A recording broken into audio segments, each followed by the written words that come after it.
Olá a todos, boa noite. Nós estamos numa série de estudos bíblicos online. O meu nome é Valdir, eu sou pastor da Igreja Luterana. Convido então vocês a, neste momento, refletirmos sobre o tema O Primeiro Mandamento. E nós então queremos conversar um pouco sobre esse assunto e introduzimos dizendo que os mandamentos foram dados por Deus ao povo de Israel. E à medida que a gente vai conversando sobre os mandamentos, se vocês têm algum comentário que queiram fazer, poderão postar aqui, a gente vai tentar responder. E caso a gente não consiga responder por aqui, nós vamos ver uma forma de poder dar esse retorno, esse feedback para vocês, para responder as questões de vocês. Ao mesmo tempo, eu quero dizer que eu quero publicar este vídeo a partir do YouTube, então aqueles que quiserem também depois acompanhar no YouTube, basta colocar meu nome, Valdir Hoffmann, lá no YouTube, e vão encontrar este vídeo e os demais que nós formos lançando por aqui. Então, neste momento, nós queremos refletir sobre os mandamentos e começando então com o primeiro mandamento. Para tanto, eu queria que vocês abrissem, aí a gente vai dar um tempinho também para vocês abrirem as Bíblias de vocês, no texto de Êxodo, capítulo 20. Êxodo, capítulo 20. E ali, então, nós temos um relato destes mandamentos. E nós queremos, então, fazer uma leitura de alguns versículos para que vocês possam também começar a participar e entender o porquê nós estamos estudando essa temática. Então, vamos aguardar um pouquinho, vocês encontrarem também o texto de Êxodo, capítulo 20. Êxodo é o segundo livro da Bíblia, e nós então vamos acompanhar o capítulo 20, os primeiros versículos. Acompanhe por gentileza. Eu estou usando a Bíblia, a revista e atualizada, esta versão que eu estou usando, e aqui diz então o seguinte: Então falou Deus todas estas palavras. Eu sou o Senhor teu Deus, que te tirei da terra do Egito, da casa da servidão. Não terás outros deuses diante de mim. Não farás para ti imagem de escultura, nem semelhança alguma do que há em cima nos céus, nem embaixo na terra, nem nas águas debaixo da terra. Não as adorarás, nem lhes darás culto, porque eu sou o Senhor teu Deus, Deus zeloso, que visita a iniquidade dos pais nos filhos até a terceira e quarta geração daqueles que me aborrecem. E faço misericórdia até 1000 gerações daqueles que me amam e guardam os meus mandamentos. Não tomarás o nome do Senhor teu Deus em vão, porque o Senhor não terá por inocente o que tomar o seu nome em vão.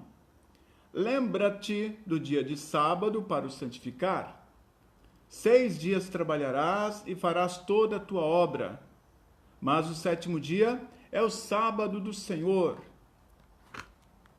Não farás nenhum trabalho, nem tu, nem o teu filho, nem a tua filha, nem o teu servo, nem a tua serva, nem o teu animal, nem o forasteiro das tuas portas para dentro.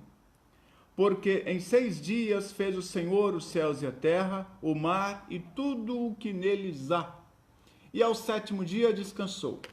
Por isso, Deus, o Senhor, abençoou o dia do sábado e o santificou. Honra a teu pai e a tua mãe, para que se prolongue os teus dias na terra, que o Senhor teu Deus te dá. Não matarás, não adulterarás, não furtarás, não dirás falso testemunho contra o teu próximo, não cobiçarás a casa do teu próximo, não cobiçarás a mulher do teu próximo, nem o seu servo, nem a sua serva, nem o seu boi, nem o seu jumento, nem coisa alguma que pertença ao teu próximo. Então aqui nós temos um relato de Êxodo, capítulo 20, dos versículos 1 até 17, um relato sobre os mandamentos. É bom lembrar que o contexto em que esses mandamentos foram ditos ao povo de Israel foi o seguinte: o povo de Israel já tinha saído do Egito. Moisés, o líder, já tinha tirado o povo do Egito. O povo já tinha passado pelo Mar Vermelho e agora o povo estava rumando à terra de Canaã. E nesta terra de Canaã, então, eles não tinham chegado lá ainda, e Deus chamou Moisés no monte e disse, olha, eu preciso dar algumas orientações, mais ou menos assim, algumas orientações para o povo de Israel. E essas orientações, então, estão resumidas nos mandamentos. Os mandamentos foram dados em duas tábuas de pedra. E alguns dizem que não foram 10 mandamentos, ou que chamam apenas palavras do Senhor. Não importa a forma como nós entendemos aqui, se são 10 mandamentos, se são palavras do Senhor, isso não importa. O importante é que são orientações de Deus para a vida do povo de Israel, que estava entrando na terra de Canaã, e estas mesmas orientações são dadas para nós nos tempos de hoje. Quantos mandamentos estavam na primeira tábua e quantos estavam na segunda tábua também é outra questão em aberto. Nós suspeitamos que na primeira tábua estivesse o primeiro, o segundo e o terceiro mandamento. Se eu quisesse resumir esses 3 primeiros mandamentos, eu diria: o primeiro mandamento, amar a Deus sobre todas as coisas; o segundo mandamento, não tomar o nome de Deus em vão; e o terceiro mandamento, santificar o dia do descanso.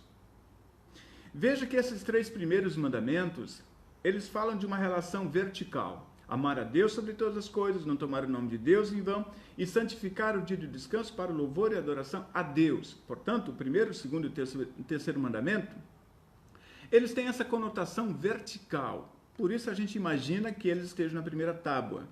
Porque logo em seguida, a partir do 4º mandamento, nós temos o honrar pai e mãe, aí já é uma relação horizontal. Não matarás é uma relação horizontal. Não cometerás adultério também é uma relação horizontal. Não furtarás também é horizontal. Não dirás falso testemunho também é horizontal. Não cobiçarás a casa e nem cobiçarás a mulher do teu próximo. Também está numa relação horizontal. Portanto, nós até imaginamos que do 4º até o 10º mandamento, eles estejam inseridos na segunda tábua dada por Deus. Portanto, não importa também se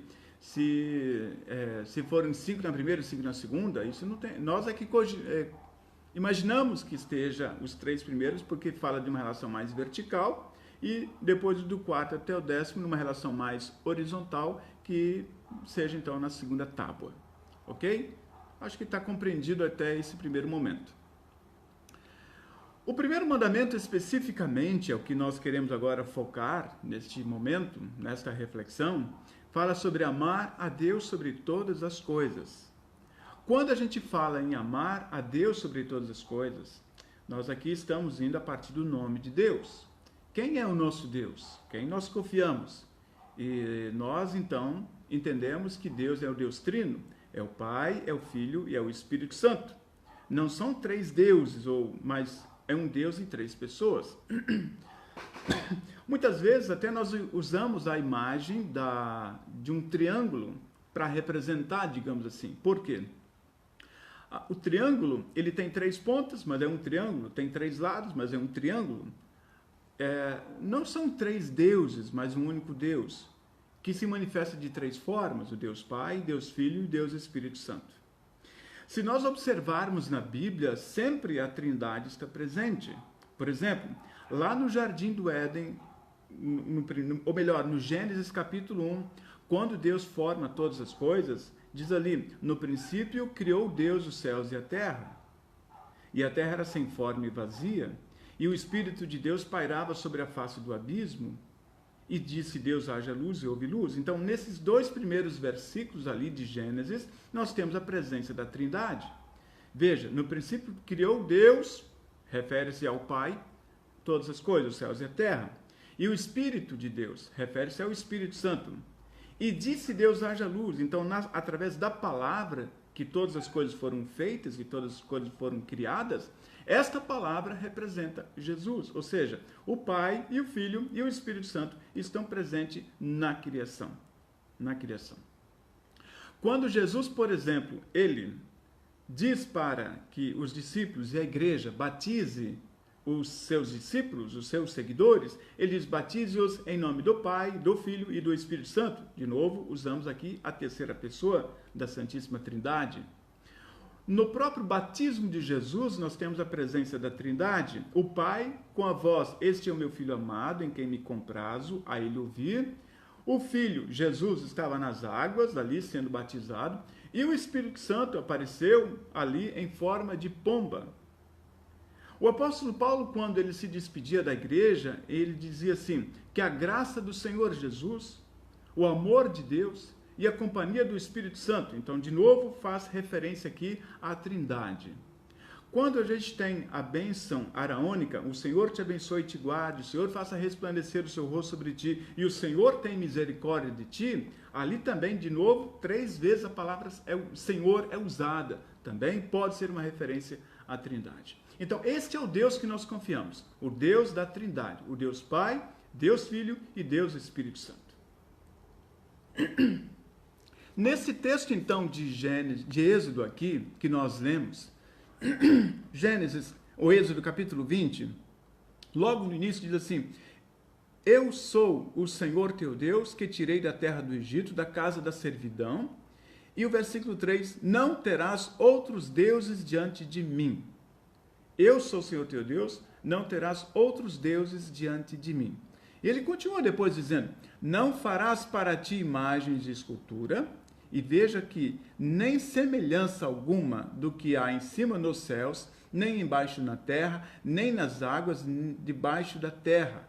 Não as adorarás, nem lhe darás culto, porque eu sou o Senhor teu Deus, sou Deus zeloso, que visita a iniquidade dos pais nos filhos, até a 3ª e a 4ª geração, e faço misericórdia até 1000 gerações daqueles que me amam e guardam os meus mandamentos. Este é o Senhor que nós confiamos, e Ele é o único, e nós não podemos ter outros deuses diante de nós. Mas aí vocês vão me perguntar, e como é que nós pecamos então? Quais seriam outros deuses que nós colocamos na nossa vida? Infelizmente, ao longo da nossa vida, tudo aquilo que começa a ocupar o lugar de Deus passa a ser o nosso Deus. E esse é um problema. Por exemplo, se nós temos medo das pessoas, tememos os homens mais do que a Deus, então os homens passam a ser ou estarem acima de Deus. Vamos pegar um exemplo bem claro. Se você tem fé em Cristo Jesus, você acredita em Deus, mas você tem medo de testemunhar a sua fé, veja bem, se você acredita em Deus e tem medo de testemunhar a sua fé, com medo de que os outros vão falar de você, significa que você tem medo das pessoas e você está colocando essas pessoas acima de Deus. Interessante essa ótica. E a gente não pode colocar nenhum ser humano acima de Deus. Se nós colocarmos, por exemplo, objetos acima de Deus, também estamos adorando a eles. Tem gente que acha que a sua inteligência está acima de todas as coisas, ou acima de Deus, e acaba vivendo de acordo com a sua inteligência, a sua sabedoria. Então a sua inteligência, a sua sabedoria estão acima de Deus.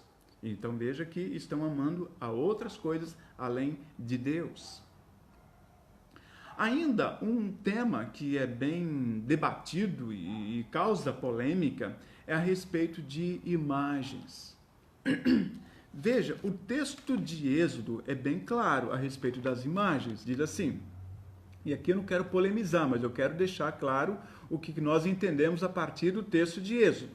Veja, ali diz assim: eu sou o Senhor teu Deus, que te tirei da terra do Egito, da casa da servidão. Depois, não terás outros deuses diante de mim, e não farás para ti imagens de escultura, nem semelhança alguma do que há em cima nos céus, nem embaixo na terra, nem nas águas debaixo da terra. Não as adorarás. Então, nós não podemos adorar nenhuma imagem. Isso é bíblico. Está bem claro. Eu queria que você, que tem a sua Bíblia, abrisse o texto de Salmo 115. Eu acho que esse texto vai te ajudar também a compreender a respeito desse assunto. O Salmo de número 115. para te ajudar um pouco, esse texto do Salmo 115, ele está lá no meio da Bíblia. Abre a sua Bíblia mais ou menos no meio, que você vai encontrar o texto do Salmo 115. Por gentileza, vou aguardar um pouquinho você encontrar.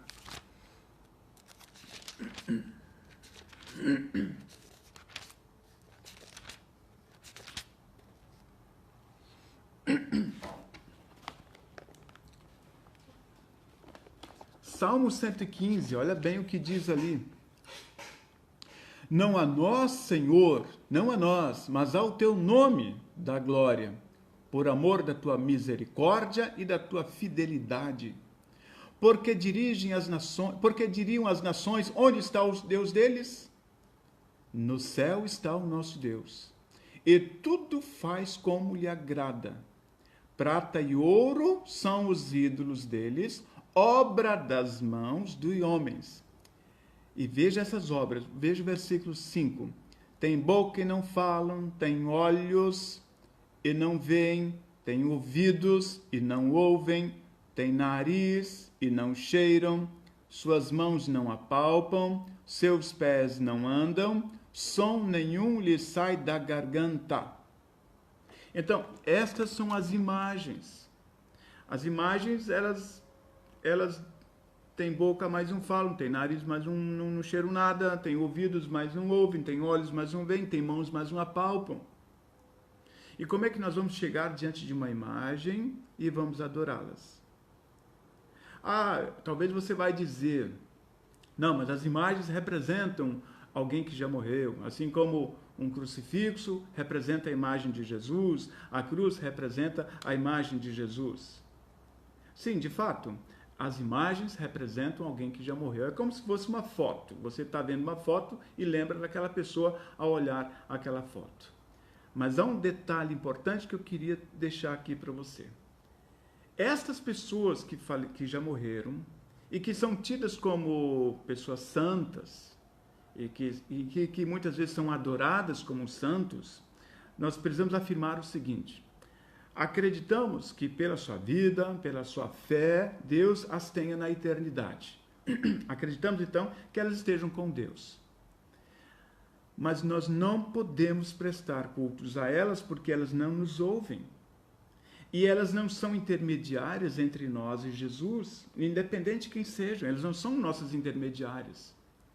O próprio Jesus diz assim, quando nós vamos orar: ninguém vem ao Pai senão por mim. Ou seja, as palavras são dirigidas a Deus através de Jesus.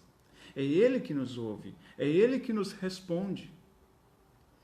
Alguns vão afirmar, não, mas Deus está muito ocupado, então a gente tem que ir por um atalho, um caminho diferente para poder chegar até Deus. Não tem base bíblica, não tem base teológica. Então nós não podemos afirmar isso. Podemos até considerar que essas pessoas estejam com Deus, mas não podemos orar por elas ou para elas, porque elas não vão nos atender. Elas não têm nada a ver com aquilo que se passa aqui debaixo da terra. Então nós não devemos nos curvar diante de uma imagem. Aí vocês vão dizer, tá, mas quando eu vou para a igreja, eu vejo uma cruz lá na igreja. Sim, a cruz, ela é o símbolo do Cristo que morreu por nós. Quando a cruz está vazia, significa que Jesus morreu na cruz, mas ele ressuscitou. Quando a gente tem uma cruz com crucifixo, significa que ali temos a imagem de Jesus crucificado. Mas nós não adoramos aquela imagem, mas nós adoramos sim o conteúdo daquela imagem, que é Jesus. Sim, de fato, Jesus diz, eu sou o caminho, a verdade e a vida. Eu sou o caminho. Eu sou o caminho até Deus. Eu é que abro o caminho. É por mim que você chega até o Pai. É assim que nós entendemos esse primeiro mandamento. É amar a Deus sobre todas as coisas. Ah, mas agora eu já adorei as imagens. O que eu faço? Arrependa-se. Se coloca diante de Deus. Ó Senhor, eu fui equivocado. Eu não sabia disso, mas eu sei que a única forma que eu tenho para Agradar ao meu Deus é através de Jesus Cristo. Mas e as imagens? Quando eu entro numa igreja, eu vejo uma imagem. A imagem continua sendo uma imagem. E não há problema ela ser uma imagem. Assim como uma foto continua sendo uma foto, e não é um problema que ela continue sendo uma foto. Mas eu não devo, biblicamente falando, não estou autorizado a me prostrar diante daquela imagem ou diante daquela foto e adorar aquela imagem. Eu devo somente adorar ao meu Deus. É assim que nós entendemos este primeiro mandamento. Tá, mas e agora? E agora? Que privilégio, então, eu digo para vocês, que privilégio nosso é poder adorar o nosso Deus. Que privilégio a gente tem para amar e confiar nele de todo o coração, de toda a nossa alma, de todo o nosso entendimento. Por isso, nós dizemos e afirmamos que aqueles que entendem e compreendem bem o primeiro mandamento, os demais se tornam mais fáceis. No momento em que Deus está em primeiro lugar na minha vida e que eu o adoro em primeiro lugar em toda a minha vida, em todas as coisas, eu vou sim procurar evitar de chamar o seu nome em vão, eu vou santificar o dia do descanso, eu vou honrar meus pais, eu vou não matar, eu vou evitar cometer o adultério, evitar o furto, evitar levantar falso testemunho, evitar a cobiça, evitar a inveja, porque eu tenho Deus em primeiro lugar na minha vida. É assim que nós entendemos este primeiro mandamento da nossa Bíblia. E eu quero aqui neste momento, então, dizer a você que está me ouvindo que é um grande privilégio poder falar isso para você. Deus seja louvado por esta oportunidade tão bacana que nós temos para falar deste mandamento, de falar deste amor de Deus por nós, de mostrar a vocês o quanto Deus é maravilhoso e o quanto Ele é especial na vida da gente. Deus é especial para mim. Deus com certeza também é especial na sua vida. Busca Ele em todo momento. Adore-o de corpo e alma em toda a sua vida. Mais uma vez, então, eu agradeço a oportunidade, agradeço por você me ouvir e como eu afirmei logo no início deste vídeo, eu vou postar isso aqui também no YouTube, vou colocar os links para que vocês possam acessar e peço a vocês que compartilhem também com seus amigos. Se esta verdade foi importante para você, se esta palavra foi importante para você, também eu peço que compartilhe com seus amigos para testemunhar aquilo que você acredita. Eu acredito em Deus, Pai, Filho e Espírito Santo. Eu acredito que Deus está acima de todas as coisas, de todas as pessoas e de qualquer objeto. Deus abençoe a sua vida. Um grande abraço. Amém.